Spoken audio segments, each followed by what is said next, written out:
Hello friends, हम लोग geography देख रहे थे जिसमें से भारत का विभाजन संरचना के आधार पर कितने भागों में किया गया है और भौगोलिक विभाजन कितने भागों में किया गया है।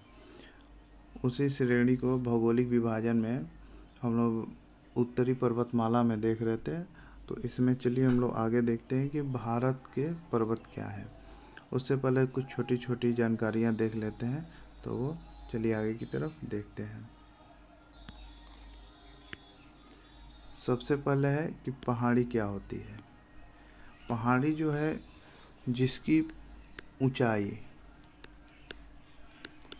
कम से कम 300 मीटर होनी चाहिए। 300 मीटर होगा वो पहाड़ी होता है। पर्वत क्या होता है? पर्वत पर्वत जो है इसमें इसकी जो ऊंचाई है, हाइट, कम से कम 1000 मीटर होना चाहिए। 1000 मीटर से ऊपर होना चाहिए। और साथ में जो इसका ऊपरी वाला भाग है वो पिरामिड नुमा हो, पिरामिड आकार का होना चाहिए, जो कि पर्वत होता है। पर्वत श्रेणी क्या होती है? पर्वत श्रेणी होती है पर्वतों का समूह,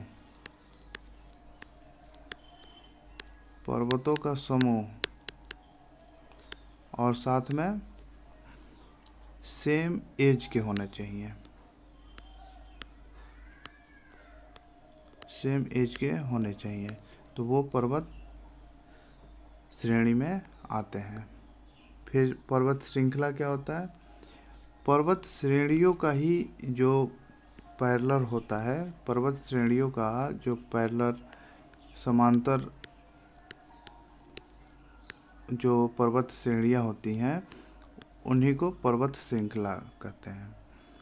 अब पठार के बारे में देखते हैं। पठार क्या होता है?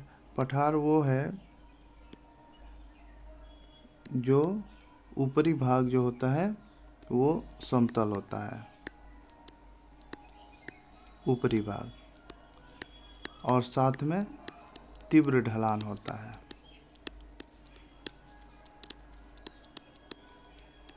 तीव्र ढलान होता है वो पठार होता है। कटक क्या होता है? कटक समुद्र के अंदर जो महासागर होते हैं, महासागर के अंदर जो पर्वत श्रेणियाँ होती हैं वो कटक होती हैं। कार्डिलेरा क्या होता है?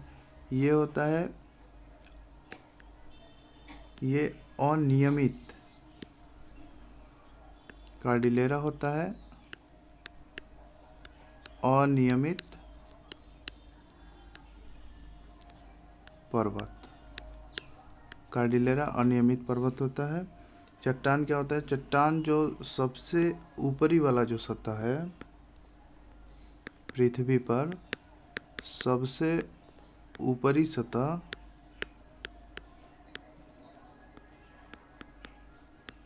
चट्टान होता है। नेक्स्ट आगे की तरफ देखते हैं कि पर्वत का निर्माण प्रक्रिया क्या होता है। पर्वत के बारे में हम लोग को देखना है, तो पर्वत का निर्माण की प्रक्रिया क्या होता है, कैसे पर्वत का निर्माण होता है, देखते हैं आगे। पर्वत क्या होता है? सबसे पहले ये देखेंगे कि पर्वत वह ऊंचे स्थान जो 1000 मीटर से ज़्यादा हो तथा ऊपरी भाग पिरामिड हो, जैसा कि हमने बताया, वो हो जाता है पर्वत। अब आगे की तरफ और देखते हैं कि पर्वत के प्रकार कितने होते हैं। पर्वत के प्रकार में हम लोग देखेंगे पर्वत 4 प्रकार के होते हैं। एक है बलित पर्वत या मुर्दार पर्वत, दूसरा है ब्लॉक या भ्रंश पर्वत, तीसरा है ज्वालामुखी पर्वत, चौथा है अपशिष्ट पर्वत। अब सबसे पहले हम लोग देख लेते हैं कि बलित पर्वत क्या होता है।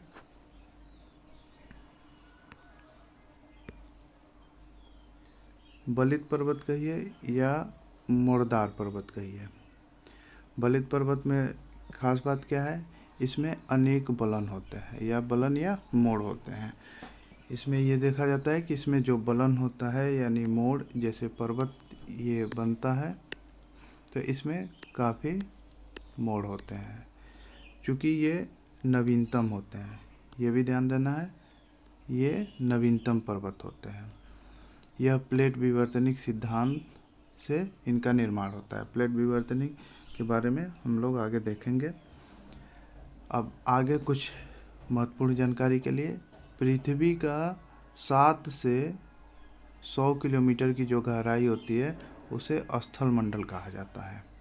ये इम्पोर्टेंट है पेपर की दृष्टि से कि स्थल मंडल की गहराई कितनी होती है, तो 7 से 100 किलोमीटर होता है। फिर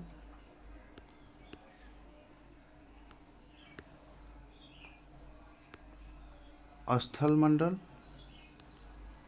मंडल जो होता है वो 400 किलोमीटर से लेकर 400 किलोमीटर की गहराई तक होता है। जो स्थल मंडल का 400 किलोमीटर की गहराई तक है वो दुर्बलता मंडल कहलाता है। दुर्बलता मंडल कितने, जो स्थल मंडल है, स्थल मंडल में 7 से 100 किलोमीटर और स्थल मंडल में 400 किलोमीटर तक की गहराई जो होता है वो दुर्बलता मंडल होता है। क्योंकि पृथ्वी के अंदर हम लोग जानते हैं कि रेडियो एक्टिव पदार्थ होते हैं, जिसमें रेडियम होता है, स्टेरियम होता है आदि। ये जैसे रेडियो एक्टिव पदार्थ होते हैं जो काफ़ी हीट उत्पन्न करते हैं। क्योंकि सतह के दबने के कारण इस पर जो पृथ्वी का ऊपरी सतह है, चट्टानें हैं, वो दबाव डालती हैं, तो वो पृथ्वी के अंदर टेम्परेचर और प्रेशर दोनों को उत्पन्न करती हैं। अब और आगे देखते हैं प्लेट क्या होता है। प्लेट के बारे में हम लोग देख रहे थे, प्लेट के बारे में सुने हैं। तो प्लेट क्या होता है, प्लेट जो स्थल मंडल होता है उसका टूटा हुआ भाग होता है। प्लेट जो होता है स्थल मंडल का टूटा हुआ भाग होता है। अब अभी तक जो है मुख्य 7 प्लेटों के बारे में जानकारी मिली है तथा 20 अन्य छोटे प्लेटों के बारे में जानकारी मिली है। अब प्लेट शब्द जो दिया था वो J.T. विल्सन ने दिया था। ये सबसे इम्पोर्टेंट है कि पेपर में आ सकता है कि प्लेट शब्द किसने दिया था, वो J.T. विल्सन ने दिया था। प्लेट को जो है 2 भागों में विभाजित किया गया है। पहला है महाद्वीपीय प्लेट और दूसरा है महासागरीय प्लेट। महाद्वीपीय प्लेट जो कि ग्रेनाइट चट्टानों से बनी होती हैं, जिसके कारण इनका घनत्व तो कम होता है। वहीं पे जो महासागरीय प्लेट हैं वो बेसाल्टिक चट्टानों से मिलकर बनी होती हैं, जिससे उनका घनत्व अधिक होता है। अब और आगे देखते हैं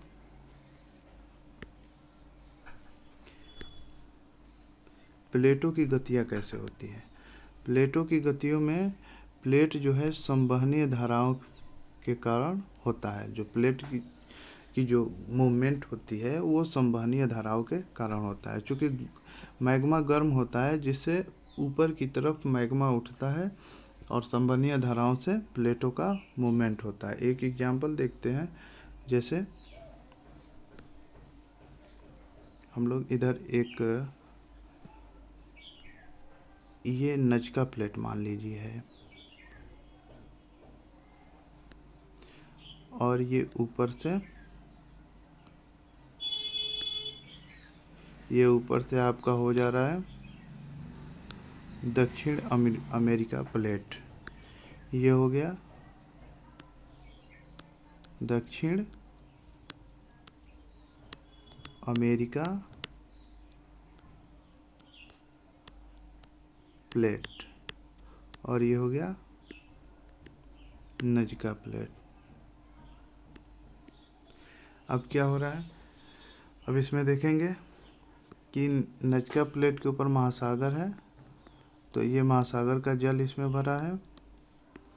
और चूँकि पृथ्वी के अंदर रेडियो एक्टिव पदार्थ हैं, तो वहाँ पे मैग्मा है, गर्म लावा रेडियो एक्टिव पदार्थ जो है वो मैग्मा है। अब इसमें क्या हो रहा है कि ये जो प्लेट है इधर की तरफ मूव कर रही है और ये प्लेट इधर की तरफ मूव कर रही है।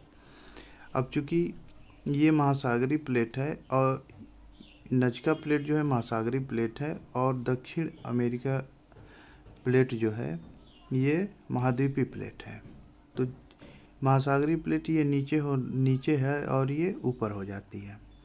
महासागर में जो भी निचला सतह जो होगा वो नीचे की तरफ रहेगा, इसके कारण ये अंदर की तरफ मूव करती है।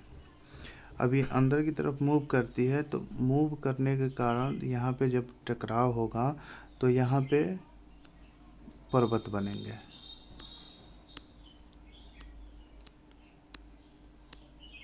और ये पर्वत जो बने हैं, यहाँ पे पर्वत केवल मुर्दार ही नहीं, ज्वालामुखी पर्वत भी यहाँ पे निर्माण होता है। तो यहाँ पे मुर्दार पर्वत बने हैं। ज्वालामुखी पर्वत इस कारण से बने हैं कि यहाँ पे जो जल उपस्थित है, ये जल कुछ चट्टानों के साथ जाती हैं जो कि यहाँ पे मैग्मा के साथ अभिक्रिया करके ये ऊपर की तरफ उठती हैं, जिससे ये गर्म गैस के रूप में बाहर निकलती है ज्वालामुखी प्रक्रिया में, जिससे साथ में मैग्मा को लेके निकलती हैं और पर्वत का निर्माण करती हैं। तो यहाँ पे मुर्दार के साथ ज्वालामुखी पर्वत का भी निर्माण होता है। इस तरह हम लोग देखें तो ये हो गया नजका प्लेट।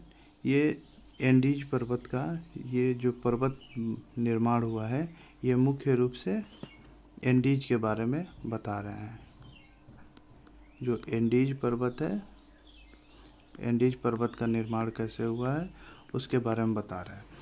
तो ये एंडीज पर्वत का निर्माण इस तरह से हुआ कि दक्षिणी प्लेट और नजका प्लेट के कारण यहाँ पे एंडीज पर्वत का निर्माण हो रहा है। यहाँ पे क्वेश्चन आ सकता है कि एंडीज पर्वत का निर्माण किन दो प्लेटों के कारण है, तो वहाँ पे ऑप्शन में आप दक्षिण अमेरिका प्लेट और नजका प्लेट के बारे में बताएंगे। चलिए थोड़ा सा और आगे देखते हैं, जानकारी लेते हैं।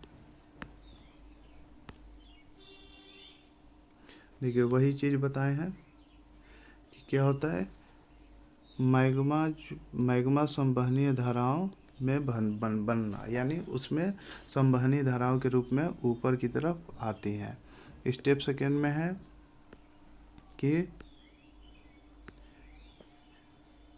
प्लेट मूवमेंट करता है, यानी प्लेट जो है आपको बताएं कि प्लेट इधर जाएगा और इधर जाएगा। क्यों? अब यहाँ पे एक थोड़ा सा अभी आगे देख लेते हैं। और इसमें क्या होता है, प्लेट अभिसरण होता है जिससे फोल्डिंग माउंटेन बनता है। अब चूँकि हम लोग एंडीज के बारे में देखे हैं, तो एंडीज के बारे में, एंडीज की जो सबसे जिसे ऊंचाई उनका एवरेज देखा जाए तो 7200 मीटर है और सबसे उच्चतम चोटी जो है एकांक गुआ है। नोट में यह है कि एंडीज पर्वत के पश्चिमी ढलान पर दुनिया का सबसे शुष्क मरुस्थल आटाकामा मरुस्थल है। ठीक है, सबसे यहाँ पे क्वेश्चन पूछ सकता है एग्जाम में कि सबसे शुष्क मरुस्थल कौन सा मरुस्थल है, तो आप आराम से आटाकामा मरुस्थल लगा देंगे। क्योंकि ये किसके पश्चिमी ढलान पे है, तो ये एंडीज पर्वत के, एंडीज के पश्चिमी ढलान पर स्थित है।